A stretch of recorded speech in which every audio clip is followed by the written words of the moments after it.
On me or on the object? The object.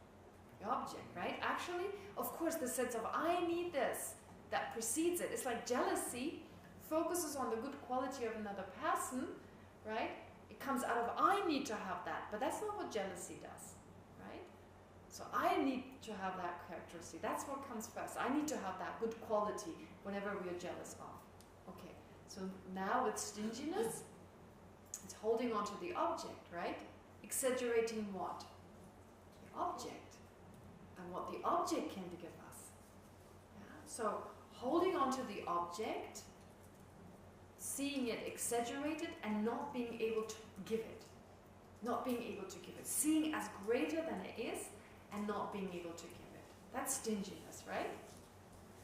But stinginess is not the only problem, and attachment is not the only problem to giving. That kind of stinginess. Because think of the recipient. When can giving be difficult? To some recipients it's easy, to others it's difficult. No stinginess in both cases, and still you can give to one person, so you're happy to give it to some people but not to others. What could then be the obstruction? When you don't like someone. You don't have good idea. It's the same When you thing. don't, when you It's don't the have same good. thing. I like this man because he's good to me, so I want to keep I'm willing to share. No, without being good to you. This is a good I person. like him. Yeah, he does something wonderful for other people. That's a serial killer. Okay? I don't want him to be happy. You don't want you want this person to be happy, and you don't want this person to be happy. You want to punish this When we person. miss the compassion for the other people. Yes, you're absolutely right. But I'm just saying the obstacle. So as Nissim just said, what is the reason?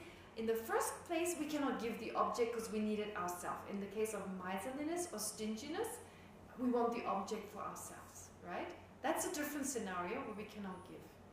But there are times when we can give the object away. I can give this cup to anyone. I have put it aside to be given away.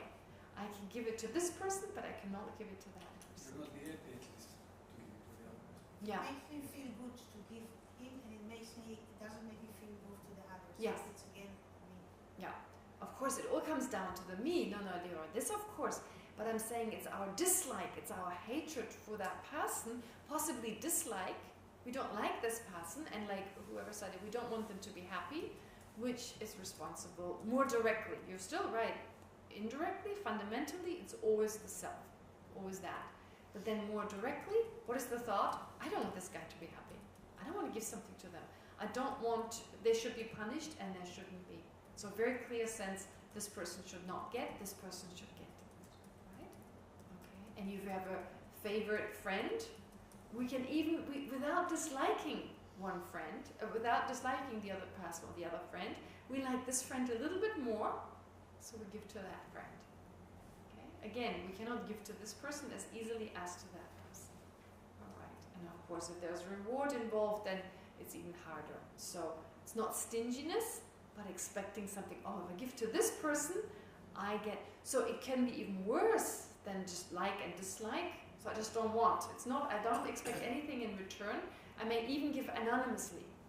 Okay. So in that case, never mind. You know. But I don't want this person to be happy.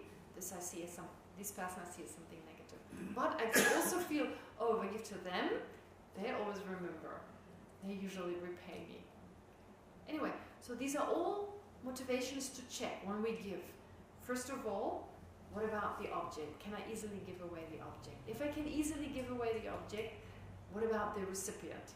What are my reasons I can give to this person and I cannot give to that? Am I thinking, do I want something back? Do I expect something back? Do I expect even a thank you? If I can give anonymously, there's also something to check. Can I check? Can I give without them knowing my name? Can I make a donation without anyone ever finding out how generous I was?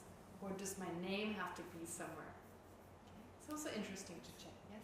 Miserliness is a state of mind that it doesn't care for the object, but it's always, not take the light on because not to waste, not to put too much water in the garden, or its miserliness is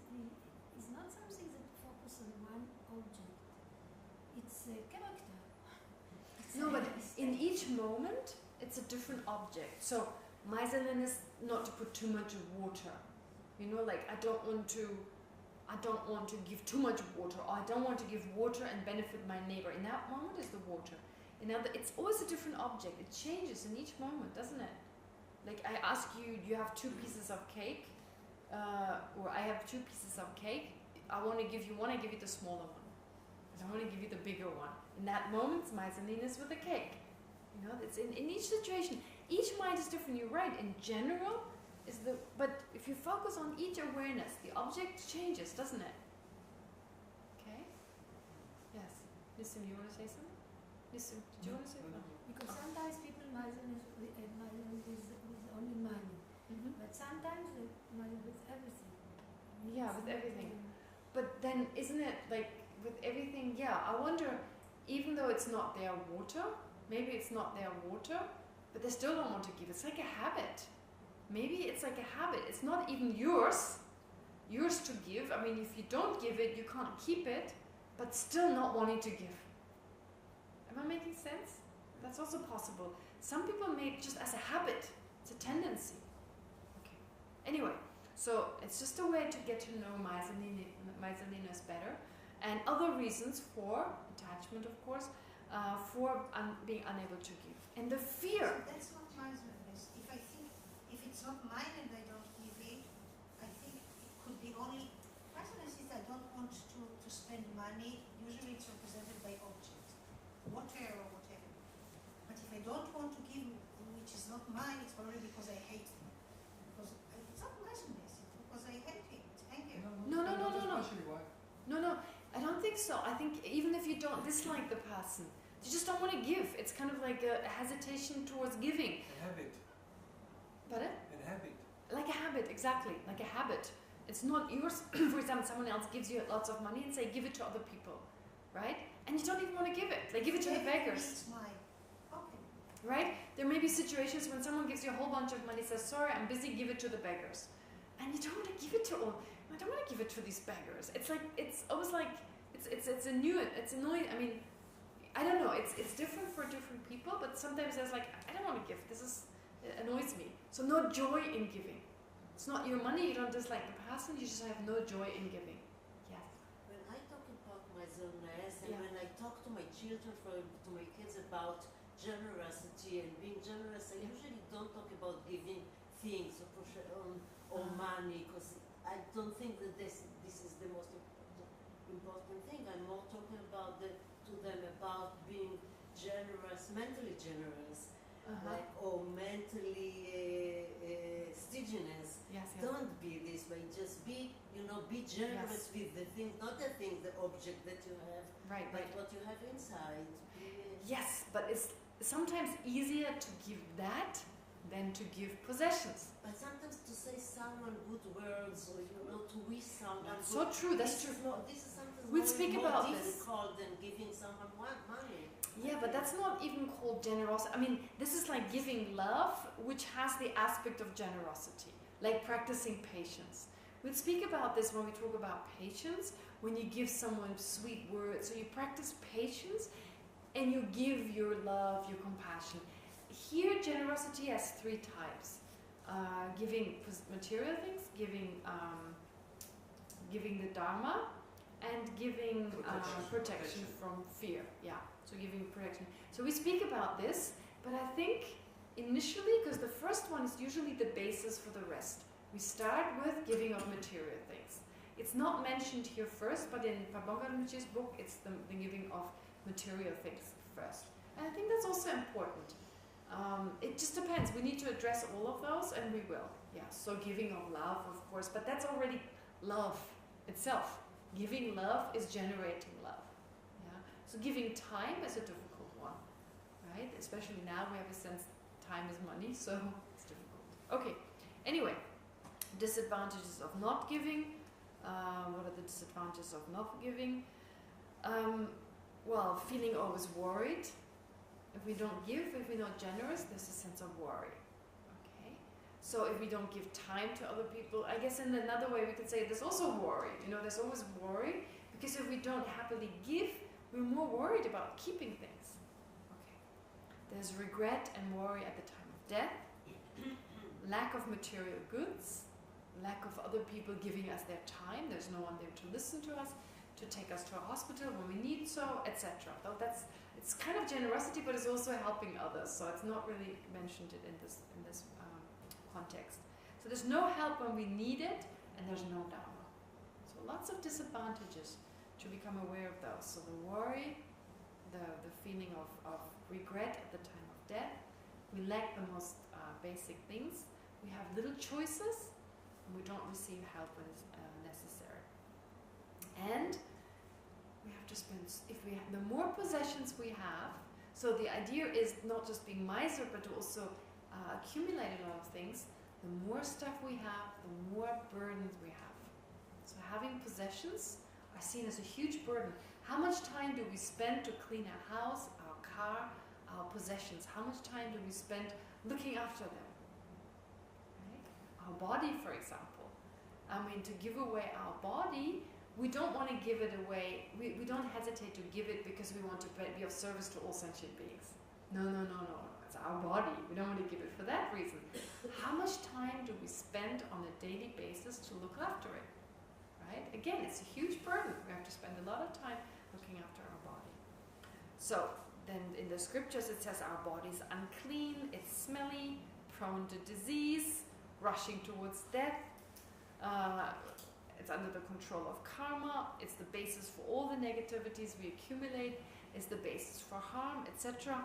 So it's a truth of suffering. It's better to give it up. Okay? So pleasant experiences we have lead to more attachment, more arrogance, unpleasant experiences. So all this is in relation to the body. So right now we cannot give up our body because we're so attached to it. So to loosen the sense of our body, how actually it is not as wonderful as you may seem to think, that may be able to at least give parts of it, give up parts of it. But it actually, you know what, it takes me to, why am I mentioning it? Because one of the ways to practice patience is to visualize you give it. Okay, so this is what I talk about later, so then it makes more sense. You visualize, you give your body to all sentient beings. You don't give it to them, but you feel like I'm just using it to benefit others. You actually mentally give away all your things. You think every day, these are not my possession, I'm just using them to benefit others. That's said to be a very powerful means to, because if we give everything away, we need to use wisdom here. If we have nothing to use for ourselves, but we start using our things in a more wiser way. So instead of like, oh, I want this, I want to just, I have like a strong craving, I want this, I want that. We don't use our material things with the same attachment if we think we give it away. Okay, so that's said to be, and that's why I say about the body. To visualize, you give away your body. And there in the scriptures it says, well, isn't that cheating? You're not really giving it away, but you're pretending you are. But no, in the back of your mind, as Nissim would say, so in the back of your mind, there's always the sense, this belongs to others. It's just on loan. I shouldn't waste it. I shouldn't waste it. So the stronger your habit becomes, the stronger the sense, this is just on loan. So I don't want to fill my body with junk food because this body is on loan. I need to use it for all sentient beings. I have responsibility. I have to keep it healthy. I have to keep it strong so it can work for others. Does that make sense? That kind of sense? So I want to finish here for today. I want to finish here on the last 5-10 minutes. We spend a few minutes in breathing, and then we go through giving away whatever we have to others. We visualize giving it away, and from now on it's on loan. So during the time of the course, and possibly later, but at least for the next 2 days, right now we give everything away. Alright? Okay. So you visualize that, but let's just take it again a minute or so to just breathe. So watch the breathing.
first of all, visualize that you give away all your possessions.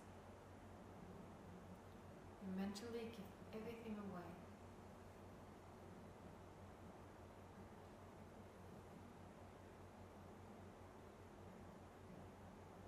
So that even though you still administer your possessions, in actuality, you've given them to all sentient beings.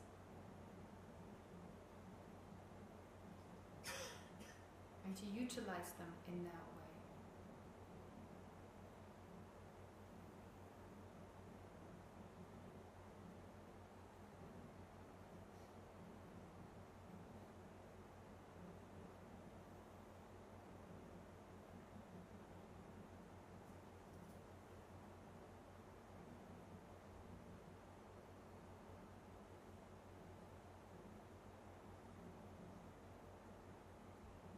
So whatever money you spend for others, for their benefit.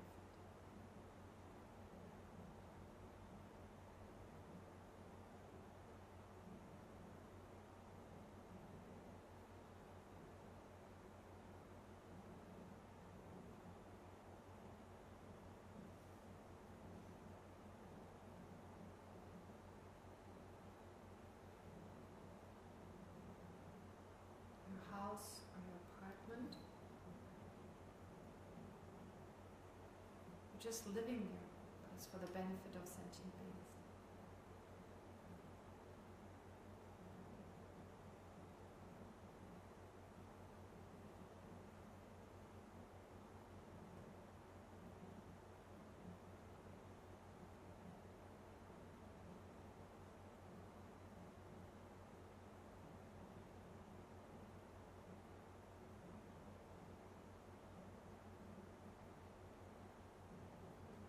Same is true for your car, or your bicycle, motorbike.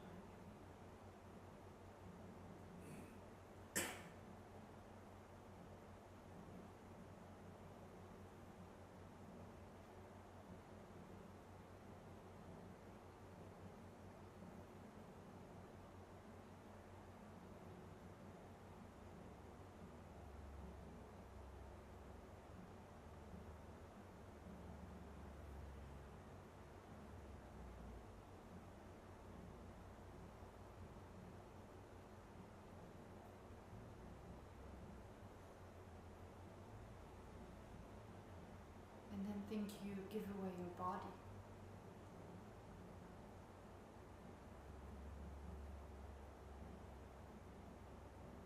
Your arms, your legs, your heart, your other organs, your brain.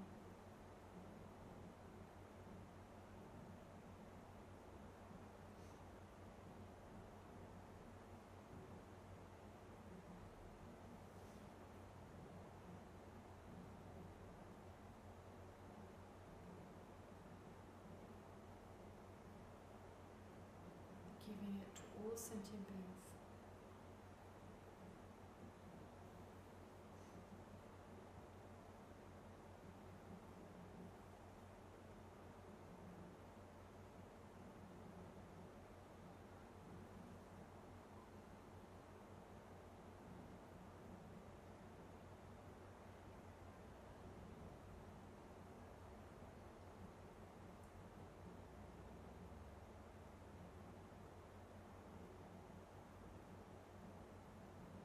And you're keeping it healthy and strong.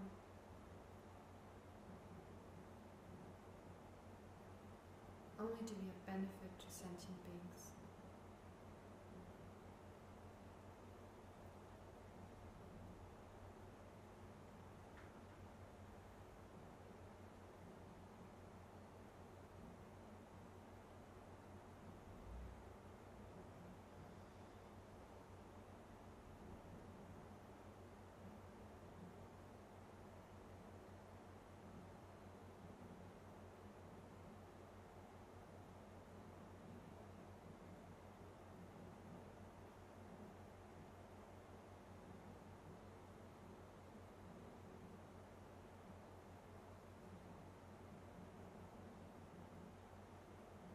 And since you've both given away your possessions, your body, to all living beings,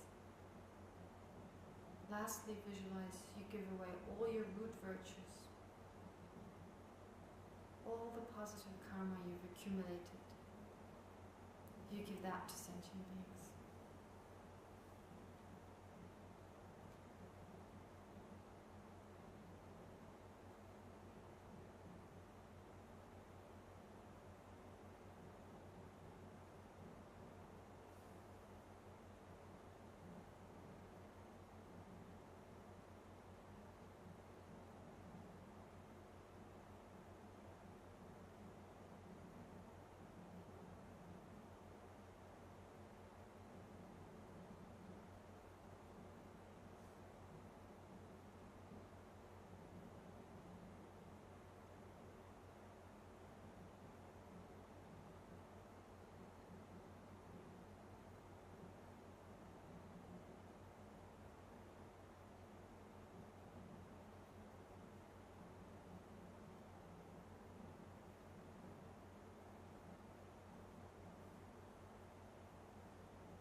Conclude your meditation by rejoicing in the fact that you've unburdened yourself, in particular from all possessions from this body, and rejoice in the fact that you now use it to benefit all sentient beings who experience unbearable suffering.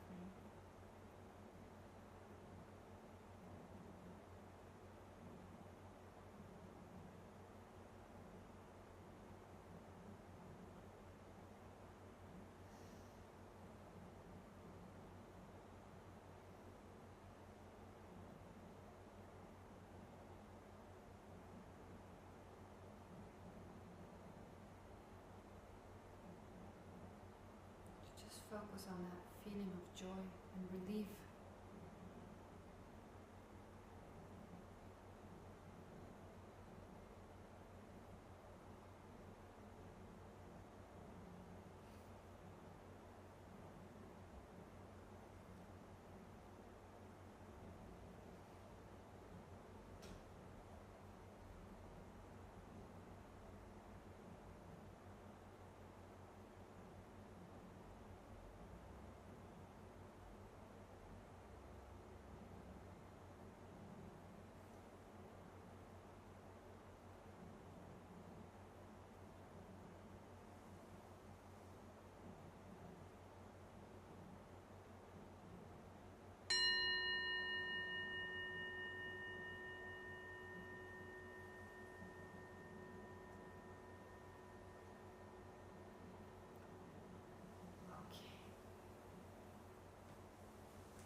So free now.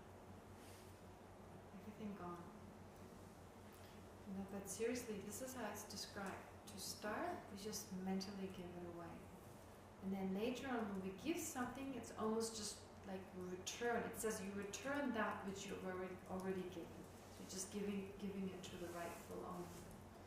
So I don't know how effective you may find that. It may take a while to get used to it. But this is the first step. You mentally visualize you've given everything away to sentient beings, to the Buddhas. Everything's gone. Okay. Now, as you go back to your room, and then also for tomorrow morning, please be mindful of whatever you do. So, to remind yourself of generosity, as part of generosity, to focus on your own mind, wanting to give. You can do so mentally, for example, but to keep mindful.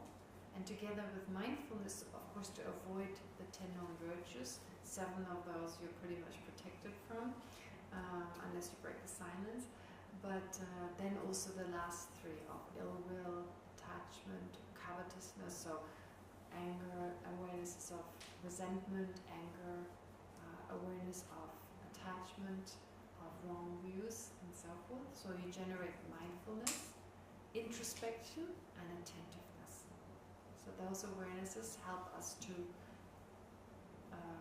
become aware of what we're doing So mindfulness at all times, and like looking inwards, what am I thinking, what am I doing, and paying attention. So those are different states of mind that enable us to, have a virtuous state of mind to make the most of this weekend. All right, so let's conclude with a few dedication prayers, and then see you again tomorrow.